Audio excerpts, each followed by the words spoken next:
Hi friends, welcome to our channel. Topic వచ్చి AP fee reimbursement 2024 సంవత్సరంకు latest update అయితే వచ్చింది.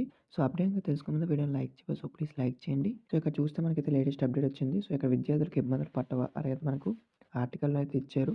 సో ఫీజు రియంబర్స్మెంట్ బకాయిలను వెంటనే తక్షణమే రిలీజ్ చేయండి అనేది మనకి ఇవ్వడం జరిగింది. సో అలాగే మనకు నెక్స్ట్ వచ్చి ఏఎస్ఎఫ్ వాళ్ళు కూడా డిమాండ్ అయితే చేయడం జరిగింది నిన్న. అదే మనకైతే నిన్న చూస్తే ఏఎస్ఎఫ్ వాళ్ళు ఫీజు రియంబర్స్మెంట్ బకాయిలను వెంటనే విడుదల చేయాలని ఎంతమంది స్టూడెంట్స్ అయితే ఇబ్బందులు పడుతున్నారు.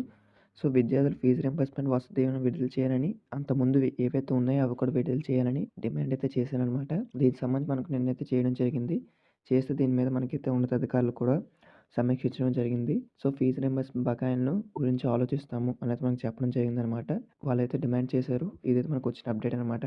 సో మనకు ఫీజు రింబర్స్మెంట్‌ని వెంటనే విడుదల చేయాలని ఎంతోమంది తల్లిదండ్రులు కూడా ఎదురు చూస్తున్నారు. సో విద్యార్థుల కష్టాలను తీరుస్తానైతే వాళ్ళైతే డిమాండ్ చేశారు. సో మరోవైపు స్కాలర్‌షిప్‌లు ఏవైతే ఉంటాయో ఉన్న విద్యార్థులు, పేద విద్యార్థులు ఎవరైతే ఉంటారో ఫీజు రింబర్స్మెంట్ వెంటనే పడకపోవడంతో ఇబ్బందులు పడుతున్నారని, సో వెంటనే పరిష్కరించాలని అయితే మనకి ఇక్కడ ఈ ఆర్టికల్‌లో ఇచ్చారు డైరెక్ట్. సో దీనికి సంబంధించి మనకు గవర్నమెంట్ కూడా ఆలోచించనుంది. ఏదైనా అప్డేట్ వస్తే గనుక మీకైతే ఇన్ఫార్మ్ చేస్తాను. మనకైతే లేటెస్ట్‌గా వచ్చింది ఏఎస్ఎఫ్ వాళ్ళు కూడా మనకు ఫీజు రింబర్స్మెంట్ వెంటనే విడుదల చేయాలని, విద్యార్థులకు ఇబ్బంది పెట్టొద్దని అయితే మనకి ఇచ్చారు. అప్డేట్ వచ్చిన వెంటనే మీకైతే ఇన్ఫార్మ్ చేస్తాను. కొత్తగా వెయిట్ చేసిన మన ఛానల్ సబ్స్క్రైబ్ చేసుకొని లేటెస్ట్ అప్డేట్స్ అన్ని కూడా పోస్ట్ చేస్తాను. Thank you.